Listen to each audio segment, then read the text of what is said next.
Pues creo que es hacia donde tenemos que ir, ¿no? Que hacia un sistema agroecológico que los propios productores y productoras pues decidan sobre cómo van a producir y sobre cómo lo quieren vender. Agrobaitegiak aldiz kolokan jartzen du lurren kalitatea, eta horrek arriskua du tokiko ekoizleentzat. Horregatik azpiegitura erraldoiaren aurka agertu dira ere. Erakunde ekologistak oso kezkatuta agertu dira, Baie Oieta enpresaren delitu jokabideagatik eta azken isurketengatik ingurumenean kalte larriak eragin baitituzte. Gobernuari eskatu diote haren esku hartzea.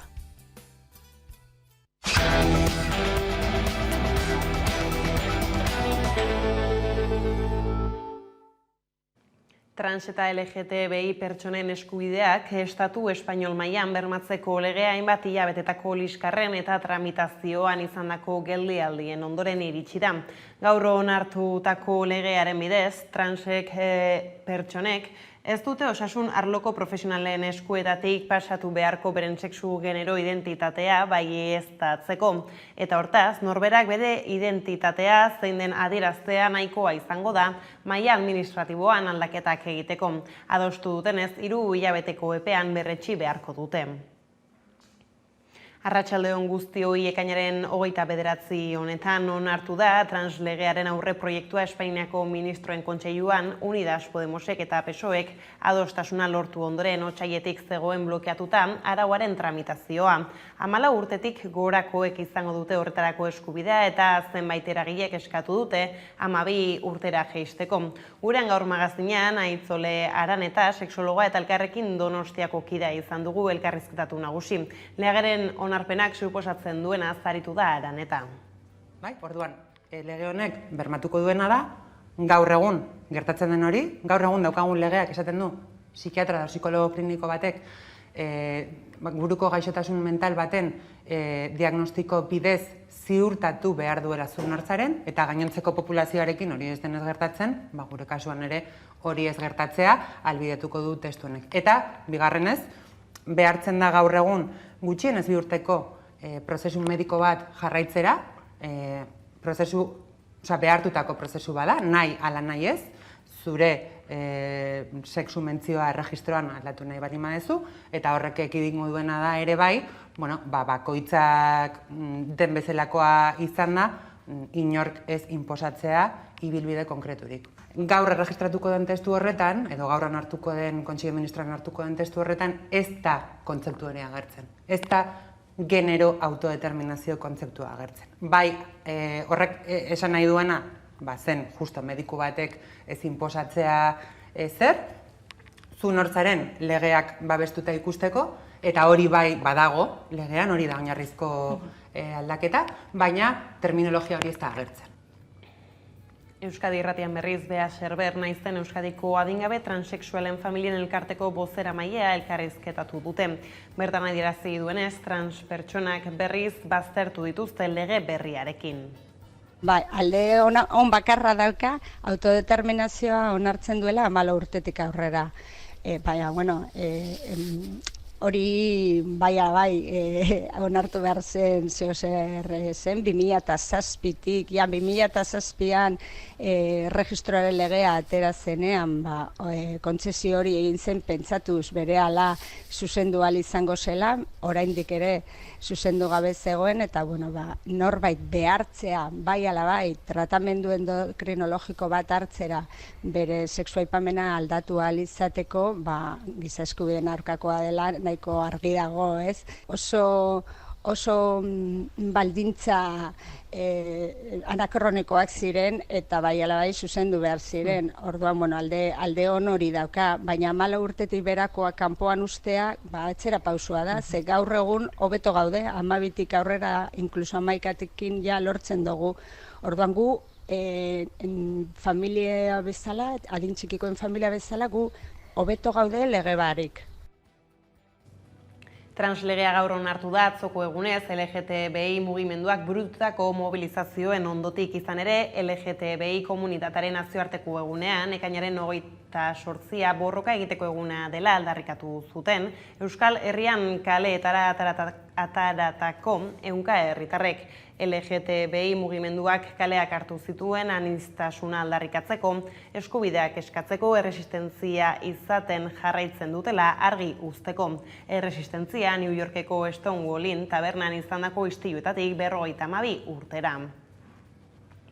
Eta gaiz aldatuta COVID-19 helduko diogu beranzko joera moteldu eginda birsorkuntza tasaren igoerarekin Gasteizen dago Udane Arbeo, eta berak azalduko digu Euskal Autonomia Erkidegoko bilakaera epidemiologikoa zertan den. Koronavirusaren bilakaerak hoberantz egin du asteotan, Jonan Fernandez Labiren aholku batzordeko koordinatzaileak adierazi du orain arriskua olatu indartsu batera itzultza baino aurrera ez egitea dela Araba, Bizkaia eta Gipuzkoan. Azken 24 orduetan 174 positibo berri atzeman ditu. Osakidetzak 6.676 test diagnostiko egin ostean eta beraz positibotasun tasa 2,6koa da eta intzintzia tasa azken 14 egunetako intzintzia tasa berriz 105koa da. Hala ere, Osakidetzaren helburua 60ra jaista da zenbaki hori. Eta Araban 22 kutsatu berri detektatu dituzte azken egunean, Bizkaian berriz 83 eta Gipuzkoan 63.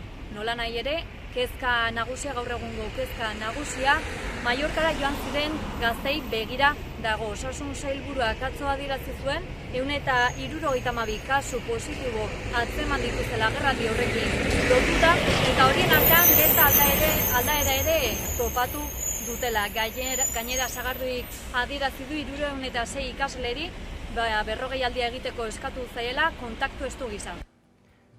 Horrez gain, 20 eta 29 urte arteko gazteak txertatzeari ekin nahi dio Jaurlaritzak laster. Osakidetzak eta Eusko Jaurlaritzak lehen hasi nahi du 20 eta 29 urte bitarteko gazteak txertatzen, halaxe adierazi du Jonan Fernandez Labiren aholku batzordeko koordinatzaileak. Gaur egun 30 eta 39 bitartekoak txertatzen ari da Osakidetza eta horiek mendik 2 astera amaitzea aurre ikusten duela adierazi du Gotzone Sagardi osasun sailburuak. Hori hala, abuztuan 20 eta 29 urte bitartekoak txertatzen hasiko direla aurre ikusten da. Aste honetan 300.000 dosi jaso ditu osasun sailak eta adierazi dute txerto horiekin 60 eta 69 urte bitartekoak 60 eta 69 urte bitartekoen txertaketa azkartzeko erabiliko dutela eta epe motzean tarte horretako txertaketekin amaitzea aurre ikusten dutela. Era berean ekaineko azken astea, gorakada txiki batekin abiatu du Nafarroak, Iruñean dago Josu Ganuza. Koronavirusaren datuei dagokienez osasunbideak 41 positibo berri atzeman ditu astelenean hemen Nafarroan eta positibotasun tasa 3,3 izan da. Txertoari dagokionez 245.000 herritarrek baino gehiagok osatu dute immunizatze prozesua eta egoera ikusita udarako neurri berriak aurkeztu ditu gaurkoan Nafarroako gobernuak, Santos Indurain Osasun Kontseileria eta Javier Ramírez, presidente ordearen partetik. Murrizketek jarraituko dute Nafarroan, baina esanguratsuki lausotu ditu neurriak foru agintaritzak. Tartean jaierrikoiak baimenduak izango dira ostirala honetatik aurrera eta dantzalekoak goizaldeko 4 arte irekiko dituzte. Balantze baikorra egin dute gaurko agerraldian Santos Indurain Osasun Kontseilariak eta Javier Ramírez presidente ordeak. Duela urtebeteko egoera gogora ekarrita zuhurtzia eskatu dute birusaren eraginaren aldakortasuna dela eta izan ere bihar urtebete Nafarroan ez zen ez kasurik ez heriotzarik komunikatu, baina uda zinez gogorra izan zen. Lasaitasunerako mezua zabalduta Indurain Kontseilariak gogorarazi du azpiegitura ez dela inondik inora gaurkoaren parekoa.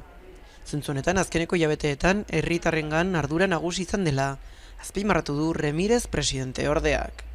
Inmensa mayoría de responsabilidad. Hemos avanzado en esta línea con coherencia y responsabilidad sin caer en ningún tipo de ocurrencia y como primando la salud pública. La perspectiva es positiva, vamos bien y la perspectiva, como digo, es que iremos mejor. Ostiralean indarrean sartuko den araudia uztailaren 29 arte aplikatuko du gobernuak eta berrikusi egingo du neurri berriak ezarriz hilak 30etik abuztuaren 30era bitarte. Verano que por prudencia y por lógica normativa y epidemiológica ya ven que a priori dividimos en dos etapas. Ir monitorizando la situación, además también de dar el máximo de estabilidad en este marco temporal. Neurri berrien artean ostalaritzaren barnekaldea iluntzeko, ordu bata arte irekitzea baimentzea eta barretan eserita kontsumea ahalbidetzea daude. Honetaz gain, gaueko 4 arte irekiko dituzte dantzalekuak beti ere, eserita 50% edukierarekin. Bazkari herrikoiak ahalbidetu ditu gobernuak, beti ere ospakizunerako ostalaritzak dituen muga berdinak aplikatuz.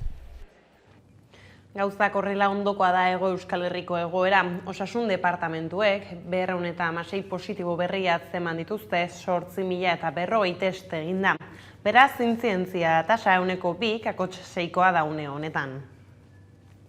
Bada Iruñeatik mugitu gabe, Hamaikako lantaldeak Joseba Asiron Euskal Herria Bilduko zinegotzi eta alkate ohia elkarrizketatu du, behin legegintzaldi erdia igaro eta balorazioa egiteko elkarrizketa osoa Nafarroa gaurren egongo da ikusgai gaueko 9 aurrera. Nik esango nuke, noski gure ikuspuntutik izan direla 2 urte galduak, zeharo.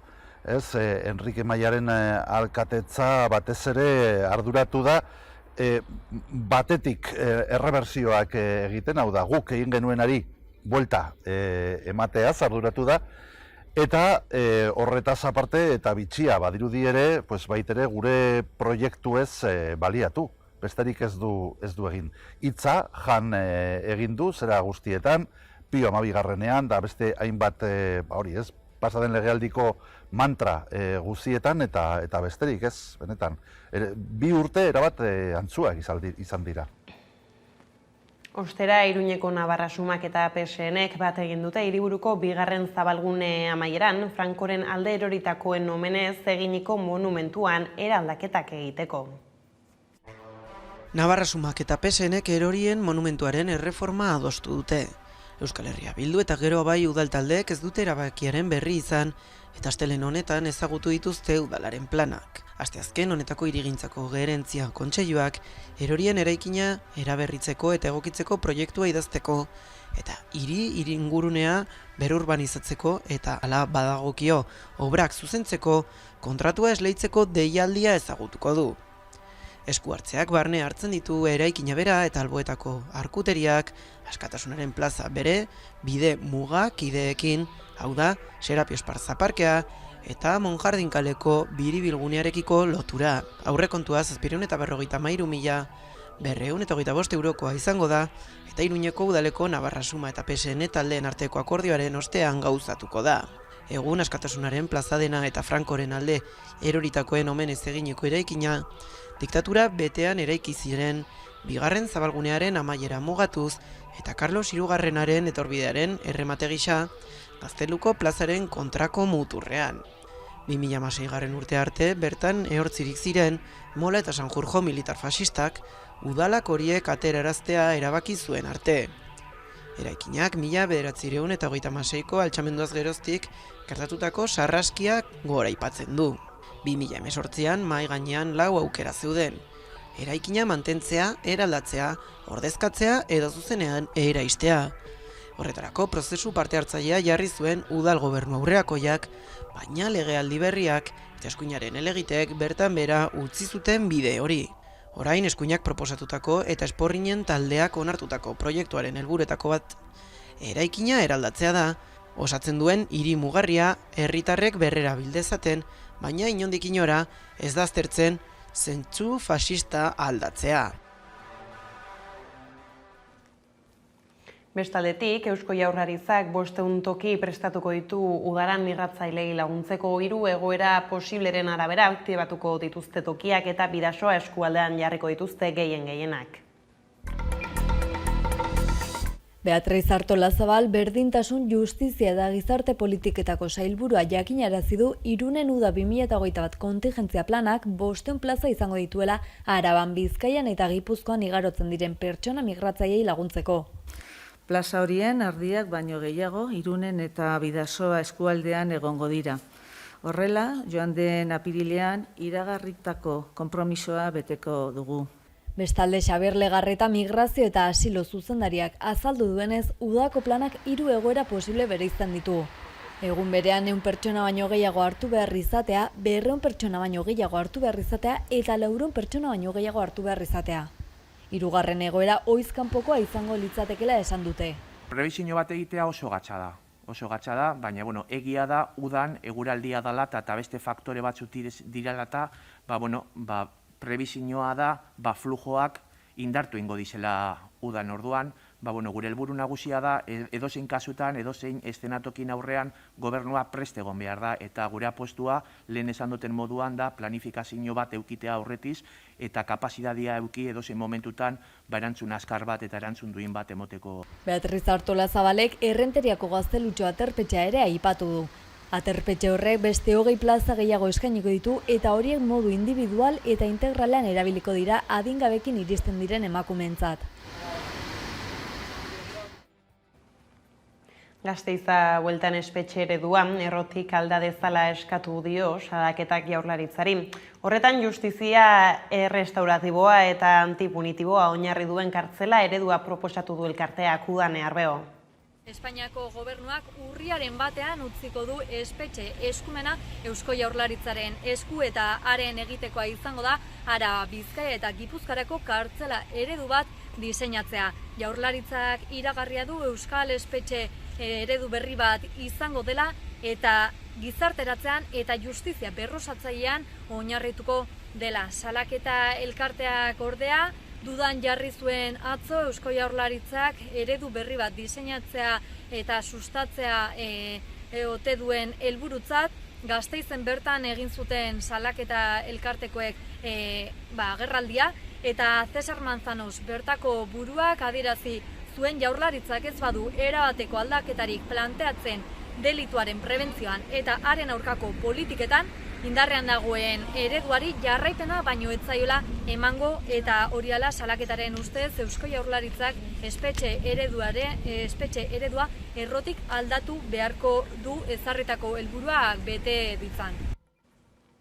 Ekonomia arloko gaiei helduta berriz, pentsio sistemaren erreformaren lehen zatia hitzartu berri dute Espainiako gobernuak, sindikatuek eta enpresa buruek. Zenbait alor ukitu ditu erreforma horrek haien artean, pentsioak KPI-aren arabera eguneratuko direla 2022tik aurrera.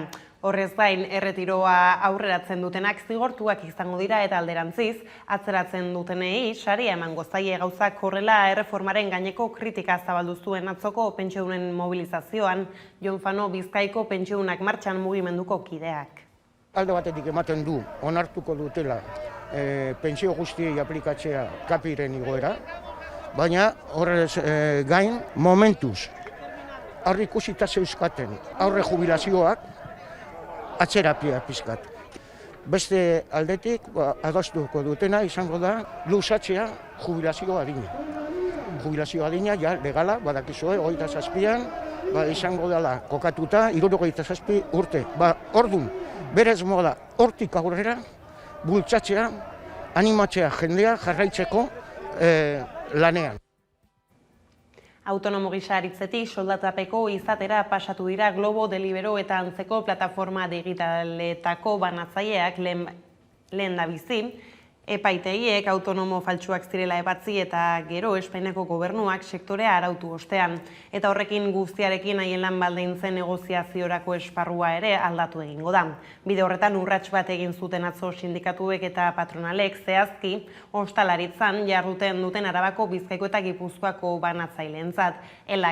Labek Euskadiko Ostalaritza Federazioak eta Konfebaskek adostu dute, 3 lurraldeetako esparru akordioa moldatzea, eta horren ondorioz, alor horretako banatzaileen lan baldintzak lurralde bakoitzeko mahai sektorialetan negoziatuko dira. Horrek esan nahi du, besteak beste, ostalaritzako banatzailei ez zaiela aplikatuko Bizkaiko supermerkatuetako etxeko banatzaileen hitzarmena edo estatuko mezularitza hitzarmena. Ostera gaur epaitu dute, Ermuako gazte bat, azken greba orokorrean jasotako salaketa batengatik hala lan pentsio eta bizitza duin aldarrikatzea ez da delitua lelopean, elkarretaratza egin du Euskal Herriko Eskubide Sozialen Kartak epaitegiaren aurrean. Ermuako gazte bat epaitua izan da gaur 2008ko urtarrilaren 30ean egindako greba orokorraren harira. Azkeneko greba orokorrean Ermuan jasotako gertakari batzuen ondorioz poliziak salatutako gazteari elkartasuna adierazi dio Euskal Herriko Eskubide Sozialen Kartak. Era berean lan, pentsio eta bizitza duinak aldarrikatu ditu. Orduan, esaten genuen bezala, gaur ere lan, pentsio eta bizitza duinak aldarrikatzen ditugu. Horretarako ezinbestekoa da sistema errotik aldatzea eta norabide aldaketa integral bat mahai gainean jartzea.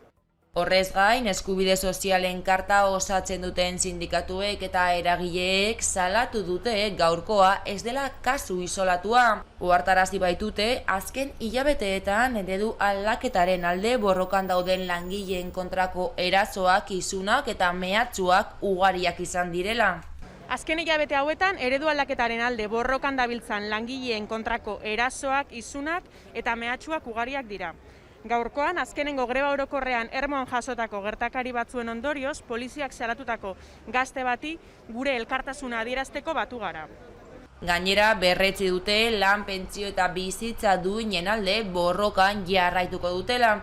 Eta bide batez, grebalari guztiei haien babesa eskaini dio Eskubide Sozialen Kartak. Urtero errepikatzen den aldarria dela esan daiteke, baina urten euskaraz azterketak pasatzeko eskubidearen defentsan biderkatu dira mobilizazioak. Irakasle eta ikasle urrats gehiago eman dituzte ikasturte bukaera honetan Parisek haien ahotsa entzun dezan. Bestak beste, atzo hasi zen brebetaren azterketa eta horixe izan zuen mintzagai gakoak saioan Oiana Teixeira kazetariak. Brebetaren azterketan bat dira beraz lau froga, matematika, hori euskaraz egiten alda eta euskaraz zuzendua da, historia, geografia hori berdin, frantsesez, eta 2017tik, brebetaren erreforma izan zenetik, zientziako froga ere gehitu dute, eta hori lehen urtean euskaraz itzuli zuten ikasleak eta euskaraz zuzenduak izan ziren. Ondoko 2 urteetan euskaraz egin zuten ere ikasleek, baina kopiak ez zitzaizkien euskaraz zuzendu eta zenbakiak eta grafikoak begiratuz bakarrik nota txarrak lortu zituzten. Eta iragan urtean COVID-aren ondorioz kontrolia jaitia izan zen, baina urtean sehaskako hainbat irakaslek eta beste eragile batzuek ere jandute prest direla desobedientziarako bidea hartzeko, ikasleak segituko dute euskaraz egiten azterketa hori, zientzian azterketa. Ikuskaritzari galde egin diote euskaraz zuzenduak izatea, badira zuzentzaileak, badira zientzietako erakasle euskaldunak, baina ikuskaritzak gaur berretsi du azterketa hori ezin dela euskaraz egin, ezin dela ikasten duten hizkuntzan egin. Orduan ikusi beharko da bihar zer gertatzen den euskaraz eginak izan diren kopiekin. Eta nazioarteko gaiei helduko diegu jarraian une batez izan ere Etiopiako gobernuak alde bakarreko su-eten bat iragarri du iparraldeko Tigraiko gerrarako eskualde horretako behin-behineko gobernuak hala egiteko eskatu ostean. Oian Larrañagak kontatuko digu. Tigraiko gerran alde bakarreko su-etena iragarri du Etiopiak errebeldeek eskualdeko hiriburuaren kontrola berreskuratu ondoren. Gobernu zentralak izendatutako eskualderako gobernuko kideek hiritik ihes egin behar izan dute. Errebeldeek Tigraiko hiriburua Mekele okupatu izanak garrantzia handia du. Abiy Ahmed Ali, Etiopiako presidenteak behin baino gehiagotan aldarrikatu izan du garaipena. Errebeldeak garaitu dituztela esanaz, baina Mekeleren kontrola galdu izanak argi uzten du egoera benetan oso bestelakoa dela. Su-etenak irailera arte irautea da, Etiopiako gobernuaren nahian. Honen esanetan, gobernuaren esanetan alegia, su-etenaren helburua gatazkari irtenbide politiko bat ematea da. Arrazoi humanitarioak ere aipatzen dituzte, erabakiak eskualdera laguntza humanitarioa sartzeko aukera emango duelako. Urte erdi baino gehiago igaro da dagoeneko gerra hasi zenetik, bi aldei sarraskiak, zibilen hilketak eta bortxaketak egin izana leporatzen zaien. Ez dago, hildakoen zifra zehatzik, baina bertako iturrien arabera milaka dira. 1.700.000 pertsonak ihes egin behar izan dute, euren etxeetatik, horietako 60.000 gutxienez, muga zeharkatu eta Sudanen sartu dira errefuxiatu gisa. Nazioartetik gerra amaitzeko presioa jasotzen ari da Etiopia. Joe Biden, presidente estatubatuarrak, zigorrak ezarri dizkio dagoeneko lurraldeari eta Etiopiari laguntzera bideratutako dirufuntsak izozteko eskatu die nazioarteko dirufuntsari eta munduko bankuari. Kultura erlora jauzi eginda, izetara jaialdia ospatu dute asteburuan Zornotzan. Kaleko musika talde nazioarteko lehiaketaren 15. edizioa izan da urtengoa. Zornotzako udalak antolatuta bertako zein nazioarteko hainbat fanfarrea bildu zituen egitarauak 4 egunez. Aizetara kaleko musika banden jaialdia ospatu dute iragan asteburuan Zornotzan. 4 egunez, ostegunetik igandera bitartean 15 kontzertu eman ditu egitarauak Zornotza aretoan, Zornotzako 4 frontoian eta Zelaieta aretoan ere. Koronavirusak baldintzatuta ez du ohiko lehiaketa formatua izan, eta ez da herriko kaleetara zabaldu, baina hala ere, pozik agertu da Miriam Arriaga udaleko kultura teknikaria aurrez aurreko emanaldietara itzultzeko aukera izan delako aurtengoan. Balorazio oso ona, hori esan dozu moduen, ezin izen da jarraitu betiko formatuarekin, ezin izen dugu nazioarteko jaialdia deitu, bai egin duguna, bai izen da kaleko bandak eszenatokietara gerturatu. Eta orduen eduki dugu 15 kontzertu eta 3 leku desberdinetan, eta benetan jenteak oso ondo erantzun deu, 1.500 pertsona inguru gozatu izan dituzte kontzertuetaz zuzenean. Kalean eman ohi den eskaintza aretoetara mugatu dute aurten, eta mundu osoko musika bandak biltzeko aukerarik gabe, Espainia, Frantzia eta Portugaleko artistek osatu dute egitaraua bertako musikariekin batera.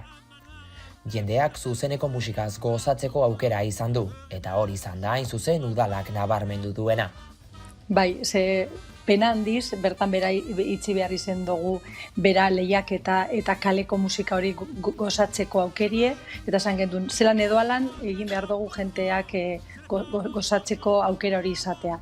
Orduen, hori kontzertuak izen dire, kaleko kontzertuak baina eszenatokira bihurtuz, eta benetan jentea posik urten dela horrekin. Aurrera begira ohiko formatura itzultzeko gogoa adierazi du Arriagak. Kaleko giroa sortu, nazioarteko artistak gehiago bildu eta lehiaketa ospatu ahal izango delakoan daude arduraduna.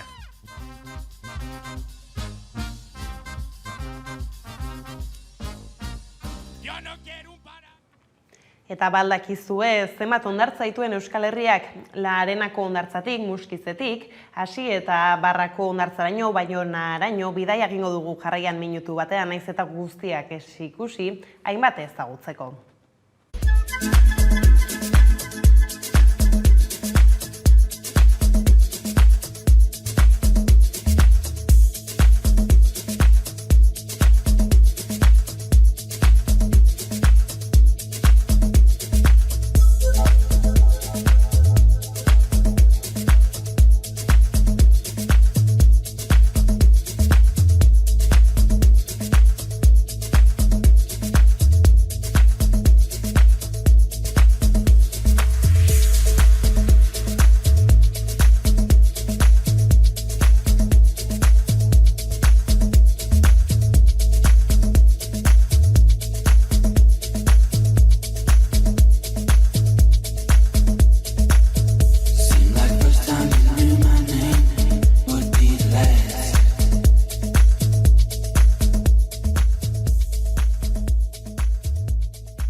Albisteia bukatzeko kultur proposamena ondokoa da gaurkoan, Ginger taldearen iso bideoklip berria gustoko izango duzuelakoan, besterik ez gure aldetik.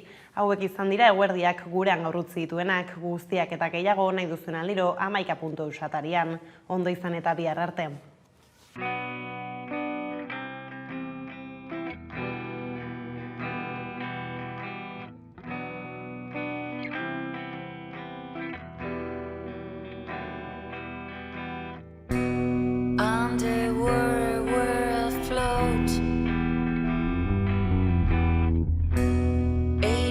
By my ocean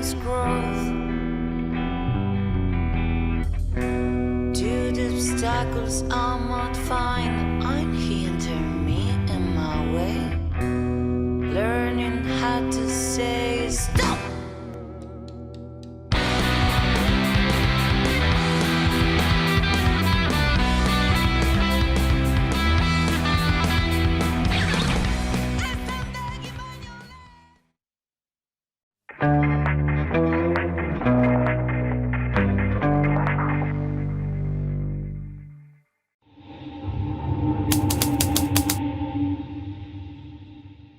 Barkatu, alde zarra? Bai, giga ezkerrera, gero giga eskubira, gero gigatu berriz eta bertan.